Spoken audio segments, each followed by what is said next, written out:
मधुपुर नाम का छोटा सा गांव हर साल ठंड का सामना करता था, लेकिन इस बार की ठंड कुछ अलग ही रंग दिखा रही थी। जैसे आसमान ने सर्दी को अपने पूरे कहर के साथ धरती पर उतार दिया हो। जनवरी की शुरुआत ही थी, पर लगता था मानो ठंड अपने चरम पर पहुंचकर सब कुछ जमा देना चाहती हो।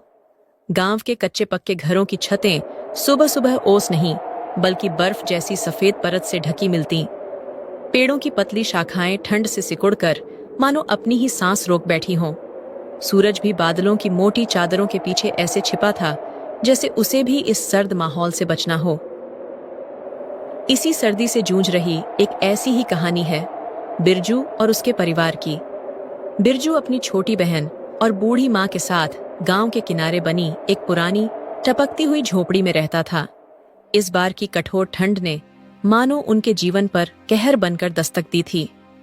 टूटी झोपड़ी की दीवारों से हवा की तेज सिसकियां भीतर घुसतीं और रातें तो मानो बर्फ से तराशी हुई लगतीं। भैया आज मत जाओ ना, आज तो ठंड जैसे काट रही है। तुम्हारे हाथ देखो कैसे कांप रहे हैं। गोपी, ठंड मुझे ही नहीं पूरे गांव को लग रही है, लेकिन सेठ को क्या? उसे तो बस दुकान खुलनी चाहिए। तुमने सेठ को बताया नहीं कि इतनी ठंड में काम कैसे करोगे? उसे तुम्हारी तकलीफें दिखाई भी नहीं देती क्या? मैंने बोला था उससे, पर वह कहता है ग्राहक आएंगे तो चाय चाहिए ही। गरीबों की तकलीफें कौन देखता है गोपी? हम लोगों के लिए ठंड कोई बहाना नहीं। सेठ तो ये भी कहता है कि चाय की दुकान पर आग हमेशा जलती है, इसलिए काम करने वालों को ठंड नहीं लगनी चाहिए। अब उसे क्या पता, आग चूल्हे पर जलती है, दिल में नहीं। तू बस ध्यान रखना, माँ को ठंड न लगे। मैं जल्दी लौट आऊंगा। भैया जल्दी वापस आ जाना, माँ पूरा दिन तुम्हारा इंतजार करती है। बिरजू मधुपुर गांव की एक छोटी सी चाय की दुकान में चाय बनाने का काम करता था। मेहनत बहुत होती, लेकिन मजदूरी इतनी कम कि बस किसी तरह परिवार का पेट भर पाता था। उसी थोड़ी सी कमाई पर उसकी बूढ़ी माँ और छोटी बहन का गुजारा चलता था। मधुपुर में हर साल सर्दी आती थी, पर इस बार की ठंड जैसे अपने पूरे जोर पर उतर आई थी। आम दिनों में गांव के लोग हंसते बोलते सर्दियां काट लेते थे, लेकिन इस साल की कड़ाके की ठंड ने सबको परेशान कर रखा था। हवा में बर्फीली सिहरन घुली रहती और आसमान पर काले बादल इस तरह मंडराते जैसे सूरज को कैद कर लिया हो। पूरा गांव दिन भर धुंध की चादर में लिपटा रहता, कुछ भी साफ दिखाई नहीं देता। चौपाल, जहां कभी लोग इकट्ठा होकर हंसी मजाक किया करते थे, अब बिल्कुल सूना पड़ा था। रास्ते वीरान, गलियां खाली और लोग अपने अपने घरों की दीवारों के पीछे जैसे ठंड से बचने को छिप गए हों। मधुपुर पर ठंड का साया पूरी तरह से फैल चुका था। भैया घर में अब बिल्कुल भी अनाज नहीं बचा है। जो थोड़ा सा आटा था उससे मैं माँ के लिए बस 2 ही रोटियां बना पाई हूँ। सोच रही हूँ एक रोटी माँ को खिला दूंगी और एक आप खा लेना। मेरे लिए रहने दो, मैं पानी पीकर रह लूंगी। गोपी, ये कैसी बातें कर रही है तू? तू भूखी रहेगी तो मैं कैसे चैन से काम कर पाऊंगा? पहले तू और माँ खाना खाओगी, मेरी फिक्र बिल्कुल मत कर। मैं दुकान पर चाय के साथ कुछ खा लूंगा। जो भी हो, आज काम से लौटते हुए मैं आटा लेकर ही आऊंगा। भैया हम कब तक यूं ही संघर्ष करते रहेंगे? माँ की दवा भी खत्म हो गई है और घर में इतनी ठंड है कि लगता है जैसे हड्डियां जम जाएंगी। मुझे बस डर लग रहा है कि कहीं हम इस ठंड का सामना न कर पाए। ठंड बड़ी है, पर हम उससे बड़े हैं। जब तक मैं हूं, तुम्हें और माँ को कुछ होने नहीं दूंगा। बस तू हिम्मत मत हारना गोपी, सब ठीक हो जाएगा।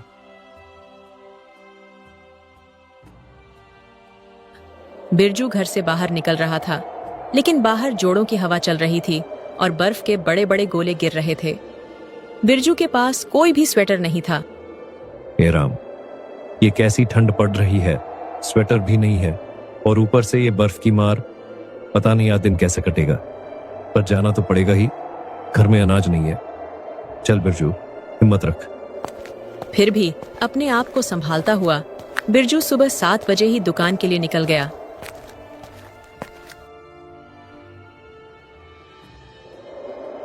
कहाँ रह गया था तू बिरजू? मैं कब से तेरा इंतजार कर रहा हूं। जल्दी से बर्तन धो और ग्राहकों के लिए चाय चढ़ा, आज भीड़ ज्यादा है। सेठ जी, रास्ते में ठंड बहुत थी, बर्फ गिर रही थी, इसलिए थोड़ा देर हो गई। अभी सब काम कर देता हूँ। बहाने मत बना, काम में लग। यहाँ ठंड की नहीं, काम की कीमत है। जी सेठ जी, अभी शुरू करता हूँ। बर्फ जैसे ठंडे पानी में बर्तन धोना बिरजू के लिए बहुत ही मुश्किल था, लेकिन मजबूरी उसे यह सब करवाती थी। बर्तन धोकर बिरजू ने जल्दी से चाय बनाई और धीरे धीरे ग्राहक आना शुरू हो गए। इतनी ठंड थी, बिरजू ठंड के मारे कांप रहा था। उसे चाय पीने का मन कर रहा था।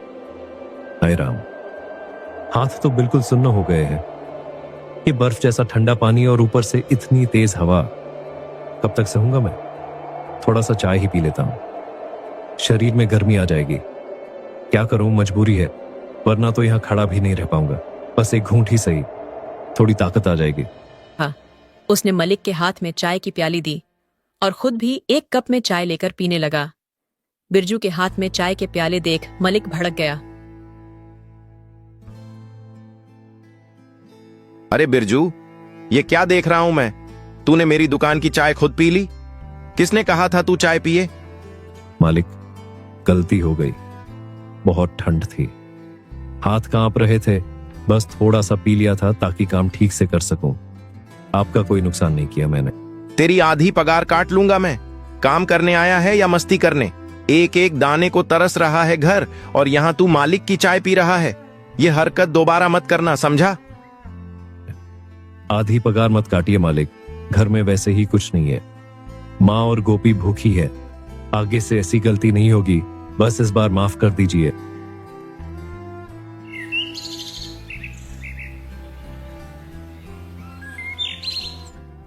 शाम को अमरचंद सेठ उसे आधी वेतन देता है। ले, यही तेरी आधी पगार है, और यही बहुत है तेरे जैसे नौकर के लिए। एक कप चाय की चोरी कर ली तूने। सेठ जी, मेरी बात तो सुन लीजिए। मैंने चोरी नहीं की, बस ठंड बहुत थी इसलिए एक घूंट चाय पी ली थी। मैं क्यों दूं पूरी पगार? मेरा नुकसान करेगा और मैं चुप बैठूं? आज से तू यहाँ काम पर मत आना। मुझे ऐसे आदमी नहीं चाहिए जो दुकान का सामान खुद ही खा पी जाए। जा, निकल जा यहाँ से। पूरे दिन बर्फ जैसे पानी से बर्तन धोए हैं, हाथ सूज गए हैं। अगर गलती हो गई हो तो माफ कर दीजिए। मुझे इस नौकरी की बहुत जरूरत है सेठ जी।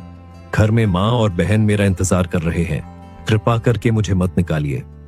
मैं आगे से ऐसी गलती दोबारा नहीं करूंगा। पड़ी, उसे नहीं पता था कि एक कप चाय पीना उसे इतना भारी पड़ जाएगा। आधी वेतन देकर सेठ बिरजू को काम से निकाल देता है। उन थोड़े से पैसों में से कुछ पैसे बचाकर बिरजू बाकी पैसों का राशन ले आता है। घर आकर जब उसने राशन अपनी माँ के पास रखा तो इतना कम राशन देखकर उसकी माँ ने पूछा, बेटा, इतना कम राशन क्यों लाया? माँ, माफ कर देना, मैं पूरी वेतन भी नहीं ला पाया। सेठ ने आधी पगार ही थमा दी और काम से भी निकाल दिया। जितने पैसे बचे थे उन्हीं से जितना बन पड़ा उतना राशन ले आया हूँ। मैं जानता हूँ ये कम है, पर मैं फिर काम ढूंढ लूंगा माँ। कोई बात नहीं, जितना है उसे ही बांट कर खाएंगे। तू परेशान मत हो। देख, गरीबी पहली बार नहीं आई हमारे घर में। हम तो सालों से ऐसी ही ठंड में चूल्हे के पास बैठे बैठे दिन काटते आए हैं। बेटा, तू ही तो है जो इस घर को चला रहा है। तू बाहर ठंड में काम करता है, सुबह से शाम तक सर्द हवाओं से लड़ता है। इसीलिए जो पैसे तूने बचाए हैं ना, उन्हें अपने ऊपर खर्च कर गर्म कपड़े ले ले। तू बस चिंता मत कर, मैं ठीक हूँ। मुझे गर्म कपड़े बाद में भी मिल जाएंगे। पहले घर चले। माँ, तू और गोपी भूखी न रहो, बस यही सोचकर पैसे बचाए। हमें कुछ नहीं चाहिए, हम तो यहाँ चूहे के पास भी बैठकर आग सेक लेंगे। मगर तुझे ठंड में बिना कपड़ों के नहीं देख सकती मैं। अपने लिए कुछ ले ले बेटा, मेरी बात मान जा। बाकी पैसों से बिरजू अपने लिए स्वेटर खरीद लेता है। गोपी जब भी खाना बनाती तो बिरजू की माँ वहीं चूल्हे के पास बैठी रहती ताकि थोड़ी गर्माहट मिल सके। अम्मा, मैं जरा बाहर जा रहा हूँ। सोच रहा हूँ कि कहीं ना कहीं कोई काम मिल जाए। अब सेठ के यहाँ तो मुझे दोबारा जगह मिलने से रही। घर में जो थोड़े बहुत पैसे बचे हैं उनसे कितने दिन गुजारा चलेगा? मैं कोशिश करूंगा कि आज ही कोई काम ढूंढ लूं। जा बेटा जा, काम ढूंढना जरूरी है, पर ये बात याद रखना, हम गरीब सही मगर हिम्मत वाले हैं। 2 वक्त की रोटी भले कम हो जाए पर साहस नहीं टूटने देना। ठंड बहुत है, इसीलिए धीरे धीरे चलना, अपने नए स्वेटर को अच्छे से पहनकर ही बाहर जाना।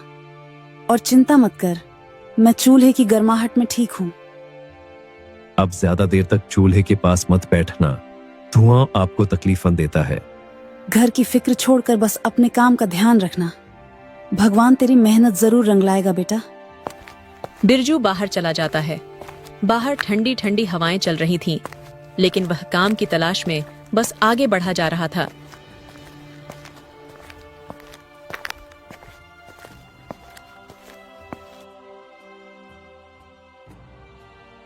सेठ जी, बस थोड़े दिन के लिए ही काम दे दीजिए। जो भी मजदूरी देंगे मुझे मंजूर है। घर की हालत बहुत खराब है, माँ बूढ़ी है और बहन छोटी। मैं कोई भी काम कर लूंगा, बस मौका दे दीजिए। मैं ठंड में भी पूरे मन से काम करूंगा। काम? अरे भाई, अभी तो मेरे पास पहले से ही आदमी है, मुझे किसी नए की जरूरत नहीं है। और ऊपर से ये ठंड, लोग आते जाते ही नहीं, दुकान में कमाई भी ठीक से नहीं हो रही। तू कहीं और पूछ ले, यहाँ अभी जगह नहीं है। बिरजू काफी जगह काम ढूंढता है, मगर उसे कहीं काम नहीं मिलता। वह निराश होकर एक पेड़ के नीचे बैठ जाता है।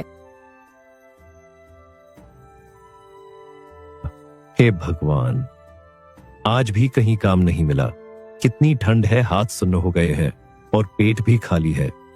मैं आखिर कब तक यूं ही भटकता रहूंगा? माँ और गोपी मेरा ही सहारा है। अगर मैं ही हार गया तो उनका क्या होगा?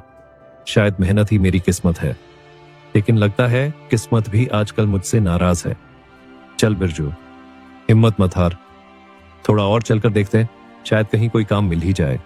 घर खाली हाथ लौटना तो बिल्कुल नहीं। बिरजू यह सब सोच ही रहा था कि तभी वहां एक बूढ़ी अम्मा आती है। बेटा जरा सुनो, मैं बड़ी मुश्किल से यहाँ तक आई हूँ। ये बोरा मेरे बस का नहीं रहा, क्या तुम इसे मेरे घर तक पहुंचा दोगे?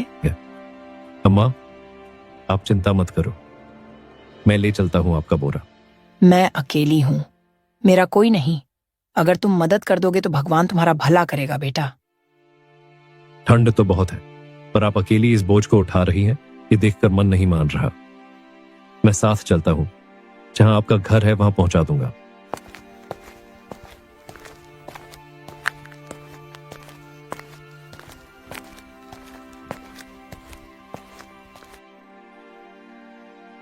बेटा लकड़ियां यहीं रख दे, भगवान तुम्हारा भला करे। तूने मेरी बहुत मदद कर दी। सुन, मेरे पास एक गाय है।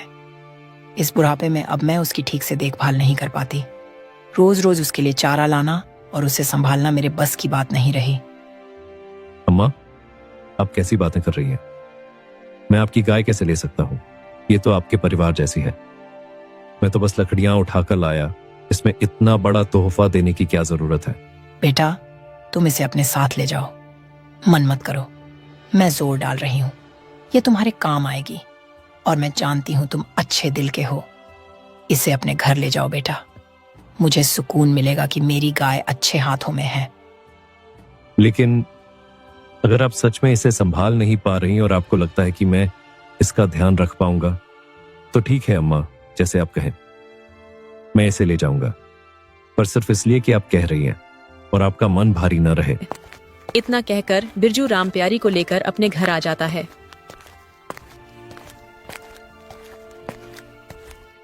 जब गोपी ने बिरजू को गाय के साथ देखा तो वह बोली,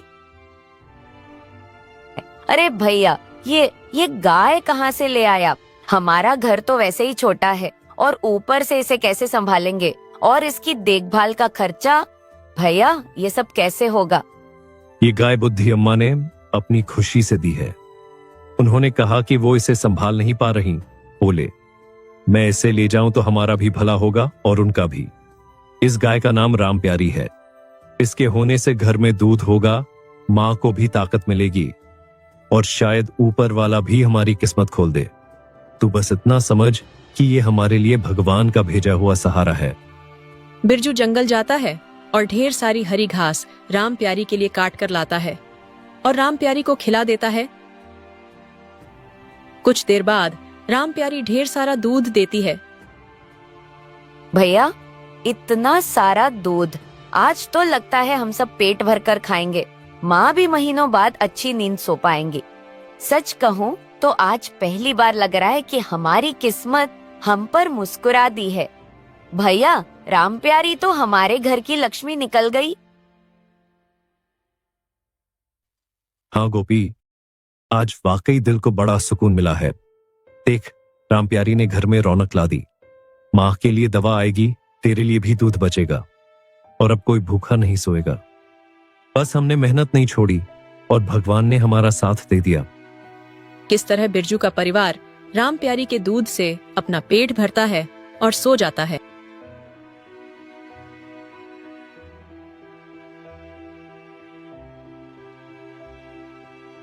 माँ, मैं सोच रहा था, क्या मैं अपनी ही छोटी सी चाय की दुकान खोल लूं? दूसरों के यहाँ काम करके बस अपमान ही मिलता है। अगर अपनी दुकान हो जाए तो शायद हमारी जिंदगी थोड़ी आसान हो जाए। आप बताओ क्या करूं? बेटा बिरजू, तेरी बात बिल्कुल ठीक है। अगर तू अपनी दुकान खोल लेगा तो किसी का डर नहीं रहेगा, न कोई तेरी पगार काटेगा। तू मेहनती है, तेरी चाय भी बहुत बढ़िया बनती है। तू ऐसा कर, गांव के मुखिया से थोड़े पैसे उधार मांग ले। वो अच्छे आदमी हैं, तेरी मदद जरूर करेंगे। खुद का काम शुरू करेगा तो धीरे धीरे सब ठीक हो जाएगा। डर मत, मैं तेरे साथ हूं बेटा।